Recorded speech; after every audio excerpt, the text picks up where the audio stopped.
క్షేమంగానే నీ మనుషుల దగ్గర ఉన్నావు. నువ్వు మా నాయకుడు శంకరన్న బిడ్డవి.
బిడ్డని దళాన్ని తీసుకొని వెంటనే వెళ్ళిపో. తప్పకుండా ఆచార్య.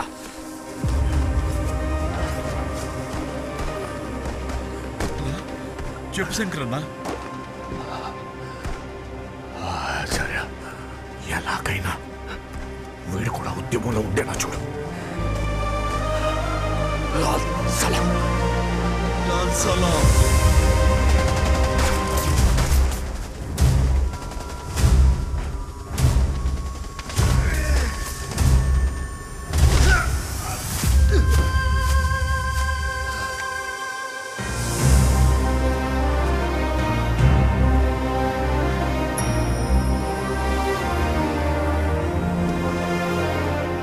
పసిబిడ్డగా నువ్వు మాతో ఈ అడవుల్లో తిరగటం ప్రమాదకరమని సిద్ధవనం దగ్గర ఉన్న పాదఘట్టంలో పెరిగేలా చేశాడు ఆచార్య.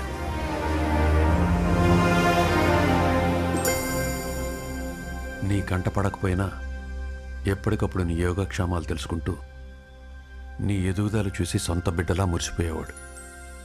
అక్కడ క్షేమంగా సంతోషంగా ఉన్న నీకు ఇన్నేళ్ల తర్వాత మళ్ళీ ఎలా ఎదురుపడాలా అని ఆలోచించేవాడు. నిన్ను కాపాడటానికే ఉన్నాడేమో. ఆపదలో ఉన్న నీ దగ్గరకు సరైన సమయానికి వచ్చి ఇక్కడ తీసుకొచ్చాడు.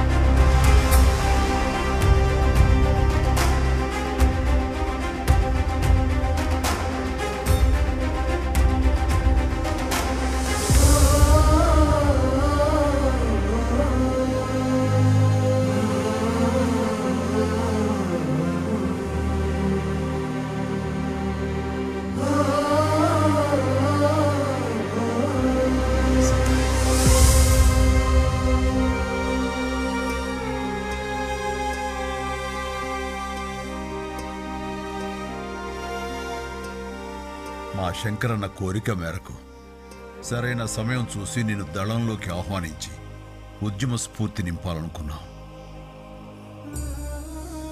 నీ రక్తంలోనే ఉందేమో. ఇక్కడికొచ్చే ముందే అన్యాయంతో పోరాటం మొదలుపెట్టావు.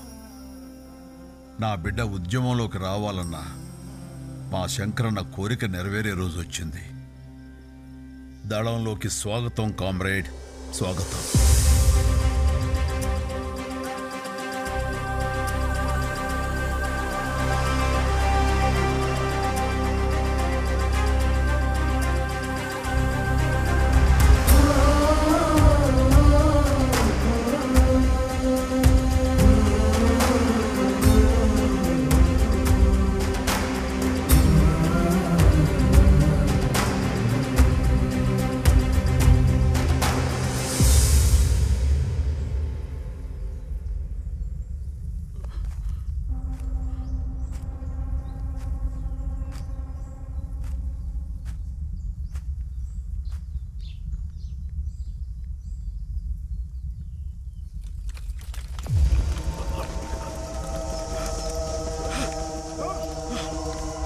ఆచార్య, పాయింట్ బ్లాక్ లో దొరికాడు. వీళ్ళ కాపాడలేం. వెళ్తే అందరూ ప్రమాదంలో పడతాం. మీ దళం అంతా ఎక్కడెక్కడ ఉన్నారని తెలుసు. బయటికి రమ్మని చెప్పు, బయటికి రమ్మని చెప్పు.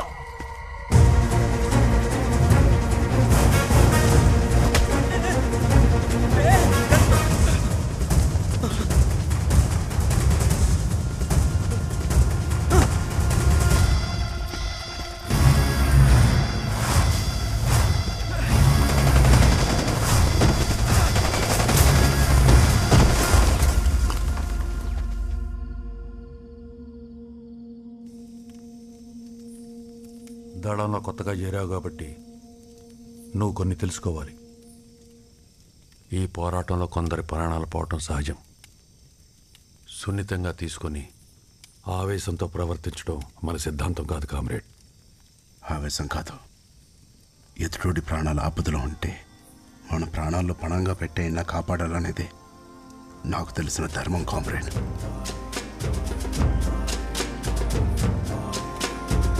సమాజ స్థాపన కోసం మనం చేసే ఈ పోరాటంలో ప్రాణాలు తీయడానికైనా ప్రాణాలు ఇవ్వడానికైనా సిద్ధమవ్వాలి కామ్రేడ్స్. లాల్ సలాం, లాల్ సలాం.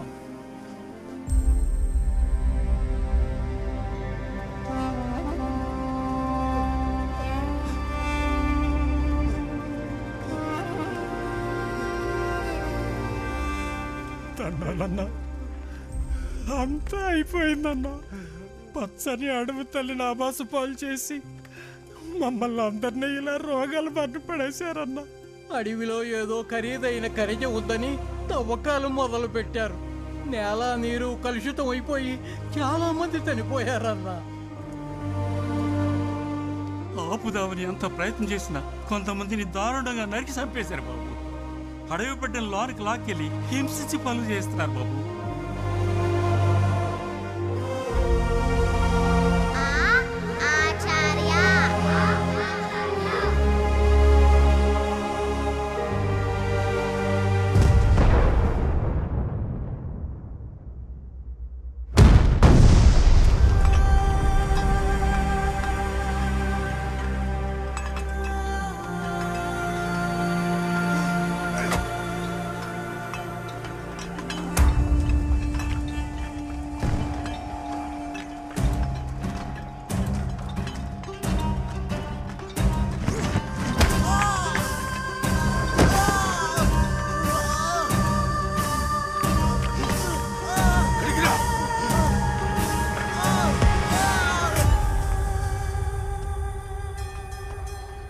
రాజేంద్ర, అడవిలోకి ఆచార్య దళం వచ్చిందంట.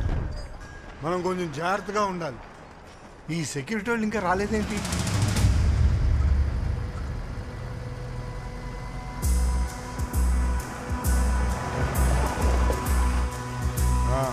వచ్చారు.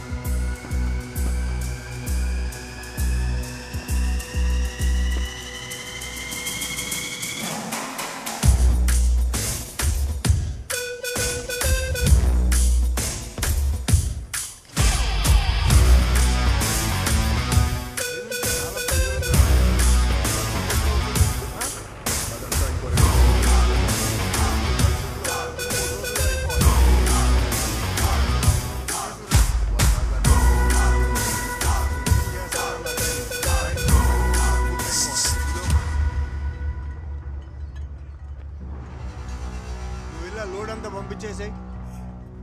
అంతా కొంచెం బద్ధకంగా ఉందమ్మా. ఇలా టీ తీసుకురాపో. నిదానంగా వచ్చింది కాక డ్యూటీ చేయకుండా ఏంద్రా ఎక్కచెక్కలో. రాత్రి తాగిన మందు దిగలేదా ఏంటి అలా మాట్లాడు?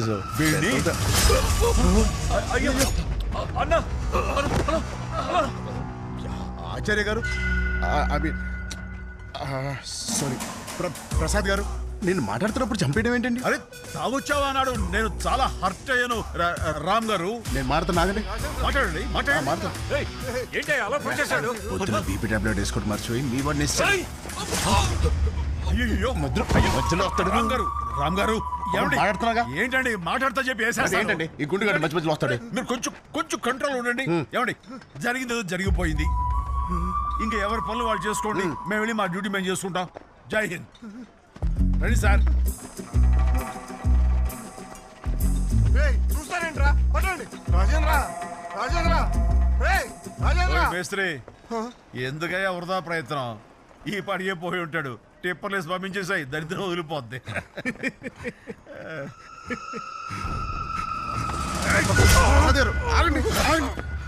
ప్రసాద్ గారు ఏంటండి ఆఫీసం మళ్ళీ వేస్తారు? ఆ కళ్ళు నన్ను అదోలా చూస్తున్నాయి రామ్ గారు. ప్రసాద్ గారు ఇటు రండి, నేను మాడతాను. ఇలాంటి వాళ్ళని- ఏంటి రామ్ గారు ఈ ఆవేశం? అదేంటి ప్రసాద్ గారు మీద మీదకి వస్తాడు?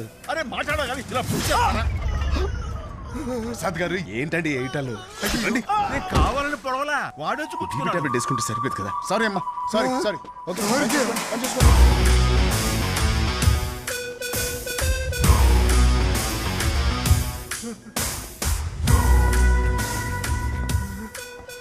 అసలు ఏం జరుగుతుందిరా ఇక్కడ? సెక్యూరిటీ వాళ్ళు వీళ్ళేనా? సార్ సార్ పొద్దున్న మేము డ్యూటీకి వస్తుంటే నక్సల్స్ మమ్మల్ని కట్టేసి మా యూనిఫామ్ తీసుకుని వెళ్ళిపోయారు సార్. ఆచార్య దళం అనుకుంటా సార్.